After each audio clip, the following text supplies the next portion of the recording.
It's not the load that breaks you down, it's the way you carry it. Lou Holtz. Welcome to the first lecture on stress, health, and well-being. In this unit, we will concentrate on stress because stress will affect your health and your sense of well-being. Stress can kill you. So let's get started. Watch one or both of the videos below before you continue. The Discovering Psychology series, Health, Mind, and Behavior is a 28-minute video, and the Crash Course in Psychology video is less than 11 minutes long. Unfortunately, they also include emotions in this video, and I deal with emotions in another unit. I find that older students enjoy the Discovering Psychology video, and the younger students like the Crash Course videos. So pause this and watch the videos and then come back. In the 1930s, Hans Selye, from 1907 to 1982, performed experiments which indicated that the body reacts in a very specific manner when it is pushed too far. He was the first person to use the word stress to refer to a physiological condition. Hans was the first to define the term stressor. Is it the stress or the stressor that causes you the most problem? Stress can be defined as a mental and physical response to a challenging and threatening situation that taxes or exceeds the organism's ability to cope. The stressor is the stimuli or situation that occurs in one's life. There are many threatening situations that can occur in your life. Not all threatening situations exceed your ability to cope with the problem.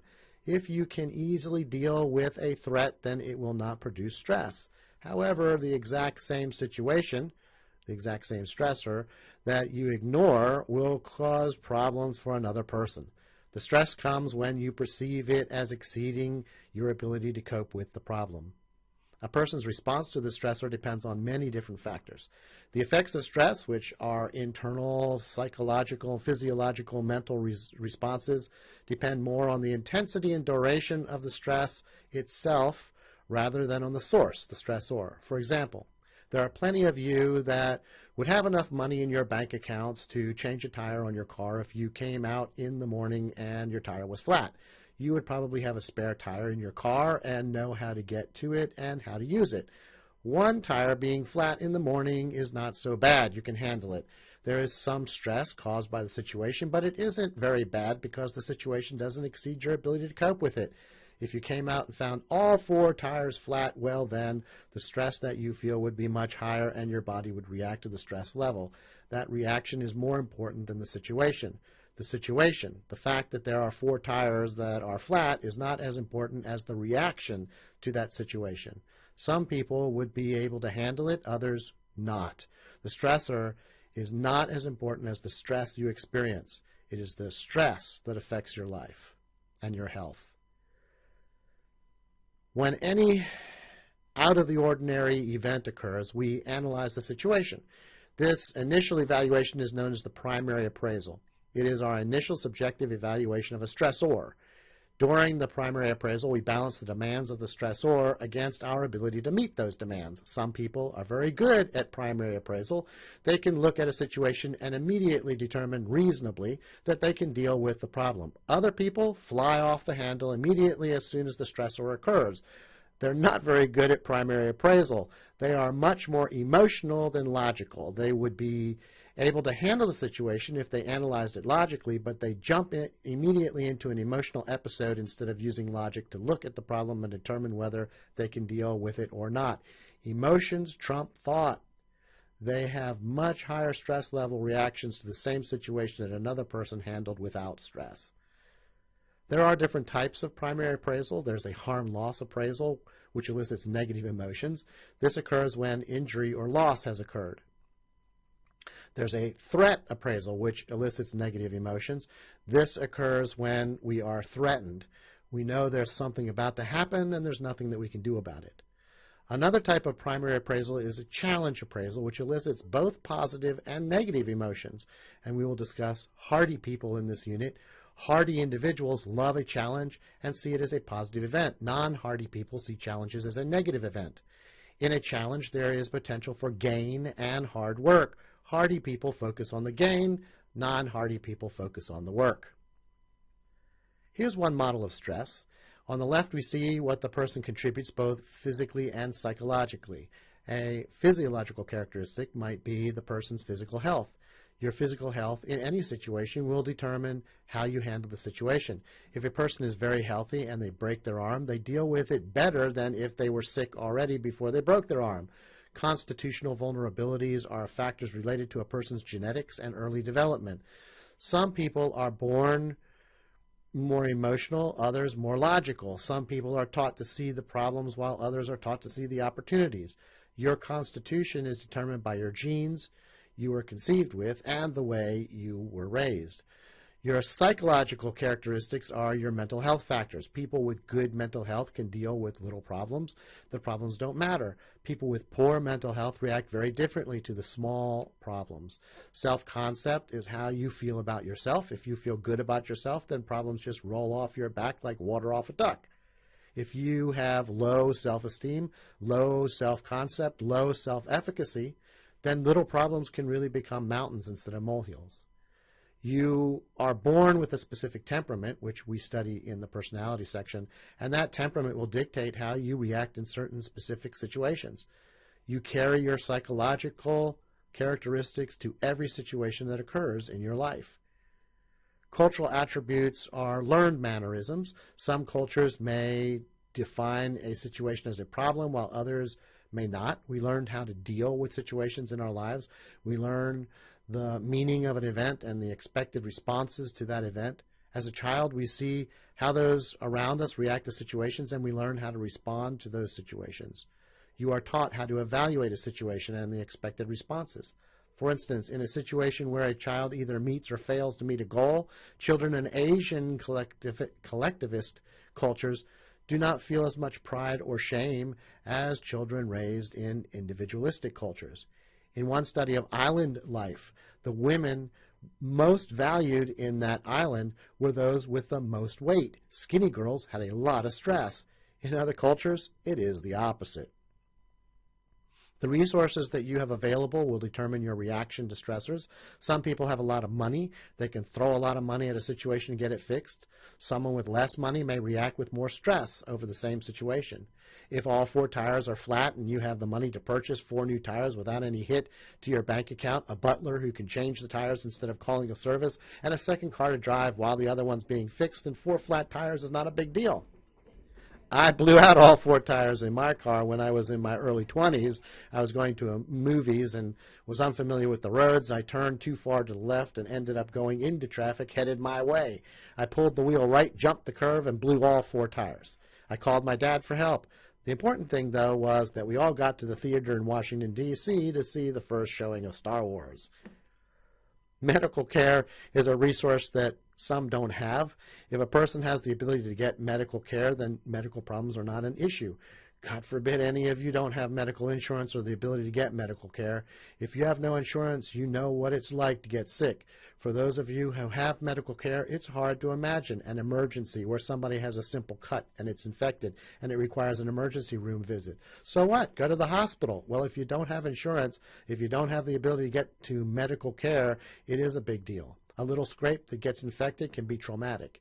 If you have the money, time, and or insurance to acquire professional help, the stress levels are reduced.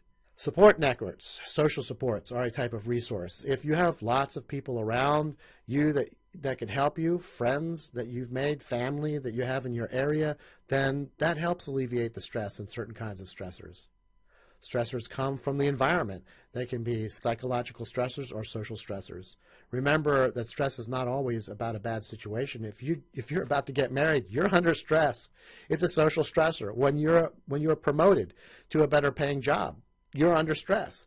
There are positive events in your life that can cause stress. The dimensions or intensity of a particular stressor can also affect your stress level. For instance, a car crash is a stressor, but there's a difference between a fender bender and a crash that totals the car. We call them both a car crash, but the intensity is different. The duration of the stressor is important also. It's important to know when the stressor is going to end. School is a stressor, but you know that within 4 years you're going to get a bachelor's degree and you'll be over it, so you know the duration. Sometimes you don't know the duration, and that makes it worse. The rate of the stressor is also important. Does it occur every single day? Does it occur every single month? Does it occur every single year? The more often it occurs, the worse it can be. Some people see holidays as a stressor, but they don't think about them all year long. The holiday only causes stress during the holidays. The predictability of the stressor is important also. If it occurs only once a year, it's hard to predict unless it occurs at the same time every single year. A birthday is a good example. It's very predictable. You can mobilize your energy to deal with it. For those things that aren't predictable, the effect is worse.